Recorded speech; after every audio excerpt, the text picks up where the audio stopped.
my fire team went up to the mountains. Well, I had mentioned prior that there was a Subway around that boardwalk on Kandahar. So we're like, hey, let's get this Tupperware, get Subway sandwiches, and then take them out on target. So everybody's eating like their other food. We got these sandwiches, right? Complacency is never great.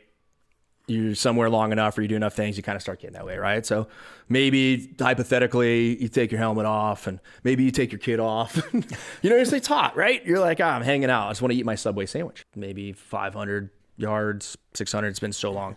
But far enough where you could see him with naked eye and you're like, oh, you see him kind of pop up and pop down, pop up. Weren't sure, but a lot of times they'll kind of like, hey, are they trying to see where we are? Which is what you could suspect.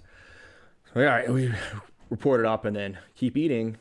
And you start hearing what we think are it's these cracks. And usually when you hear that crack, like when we're doing training and you're down, you might be down, you know, when you're firing at a range down in the bunkers and the snaps will go over your head and that's the bullet, you know? It's just the speed of it, right? It's breaking.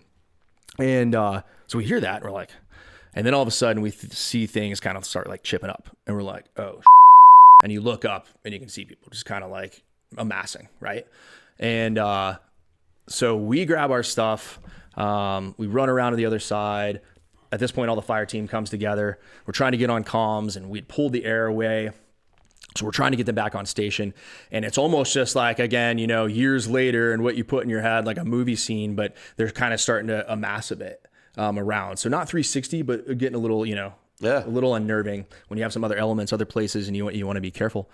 And at one point, something comes and skips off the ground. And it was, I don't know, 20 feet, 25 feet, like close where you could almost like spit to it. And RPG was a dud. And we're like, fuck, this is getting real. And I remember this moment of, you talk about being like, I don't know if we're gonna make it. Like everyone is like laughing, not in a crazy way, just kind of like positive, like, all right, boys, here we go. Like we're trained for this, look at this. And kind of smiling and being like, and I remember looking and being like, man, not saying this. Like, I don't know. I hope we all get out of here unscathed and hopefully not worse, right? You're like, this is pretty close. So, fuck.